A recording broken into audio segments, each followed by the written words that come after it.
मैं सुमन श्रीवास्तव आर्गन जो कॉलेज झांसी की प्रधानाचार्य हूँ। आज मैं कक्षा 12 को पहले पाठ्यक्रम के अंतर्गत उपभोक्ता के व्यवहार के सिद्धांत को बताने के बाद आज उसी से संबंधित मांग विषय पर चर्चा करूँगी। बच्चों, जैसा कि आपको पता है कि मांग को ही डिमांड भी कहते हैं। तो आज हम लोग अर्थशास्त्र के अंतर्गत मांग को किस रूप में परिभाषित किया जाता है, किस रूप में समझा जाता है, वो जानेंगे। तो अर्थशास्त्र के अंतर्गत मांग का क्या स्वरूप है? मांग, अर्थशास्त्री क्या कहते हैं? मांग किसी वस्तु की मांग उस वस्तु की वह मात्रा है जिसे किसी निश्चित समय में उपभोक्ता विभिन्न कीमतों पर खरीदने की इच्छा और क्षमता रखता है। यानी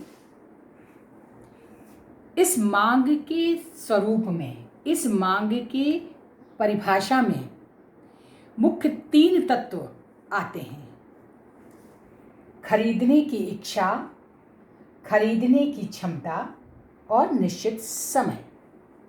इसको और सरल बनाते हैं। सबसे पहले हम ये जानेंगे कि अर्थशास्त्र में मांग क्या है। बच्चों, हमने बार बार आपको बताया है कि अर्थशास्त्र में कुछ शब्द ऐसे होते हैं जिनका अर्थ हम जो सामान्य रूप से प्रयोग करते हैं उससे हटके होता है। जैसे हमने उपभोक्ता के बारे में भी बताया था, ठीक उसी प्रकार मांग, साधारण अर्थों में मांग क्या होता है? किसी वस्तु को मांगना। हमने आपसे कहा हमें अर्थशास्त्र की पुस्तक चाहिए, इसको कहते हैं मांगना। लेकिन अर्थशास्त्र में मांग का मतलब होता है जिस चीज की हमें आवश्यकता होती है, उस वस्तु को प्राप्त करने के लिए हम कुछ कीमत चुकाते हैं। यानी यहाँ साफ स्पष्ट हो रहा है कि आवश्यकता में कीमत का संबंध, यानी जिस चीज की हमें इच्छा है उस इच्छा की पूर्ति करने के लिए हमें कीमत चुकाना होगा। जब आवश्यकता साथ में खर्च करने की क्षमता, जब दोनों मिलता है और जब दोनों प्रक्रिया होती है तभी वो मांग में परिवर्तित होता है। सीधी सी बात है, जैसे हम कहते हैं कि आज हमारे झांसी में रानीपुर टेरिकॉट कपड़े की डिमांड है। ये हम कैसे जानते हैं? आपको भी पता है, हमें भी पता है कि झांसी में अगर हम शहर में जाते हैं तो रानीपुर टेरिकॉट के कपड़े को जिस दुकान पे जाएंगे तो वहाँ मिल जाता है, क्योंकि इसकी डिमांड ज़्यादा है। तो ये मांग ज़्यादा है। हम कैसे जानते हैं? ये हम ऐसे जानते हैं क्योंकि वो खरीदा जाता है।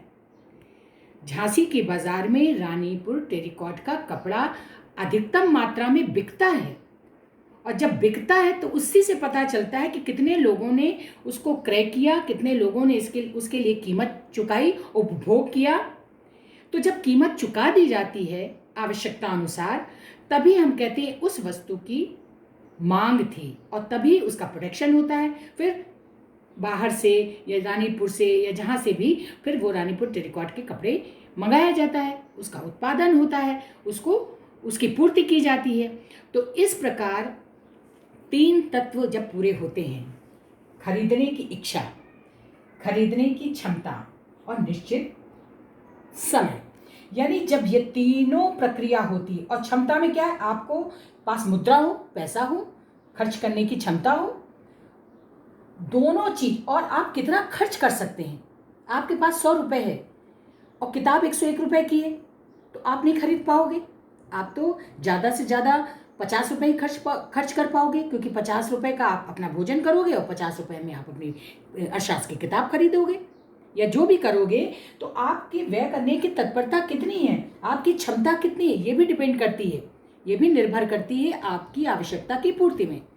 तो संक्षेप में इन सारी बातों को मिला दें तो हम यही कहते हैं कि मांग उस वस्तु की वह मात्रा है जिसे किसी निश्चित समय में उपभोक्ता विभिन्न कीमतों पर खरीदने की इच्छा और क्षमता रखता है। यानी मनुष्य को आवश्यकता होती है और उस आवश्यकता को वो क्या खरीद पा रहा है, उसके लिए कीमत चुका पा रहा है। यानी आवश्यकता में, इच्छा में और खरीदने में उसकी कीमत में संबंध होता है।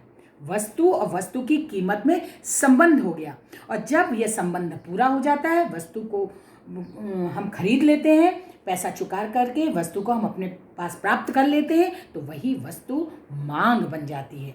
तो इस प्रकार मांग वस्तु की, फिर से बता रहे हैं हम आपसे, वह मात्रा है जिसे किसी निश्चित समय में उपभोक्ता तो हर व्यक्ति है, सभी व्यक्ति उपभोग करते हैं, तो उपभोक्ता विभिन्न कीमतों पर खरीदने की इच्छा और क्षमता रखता है, जिसमें निम्न शर्तें निहित होती हैं।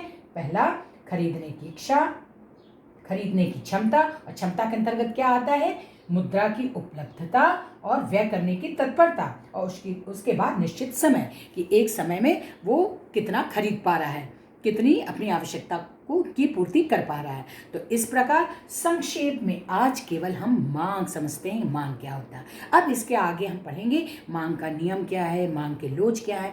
तो जैसे जैसे हम इसके सिद्धांत, इसके नियम और इसकी लोच, इसकी श्रेणियाँ सब पढ़ते जाएंगे, तो ये मांग का कॉन्सेप्ट और क्लियर हो जाएगा।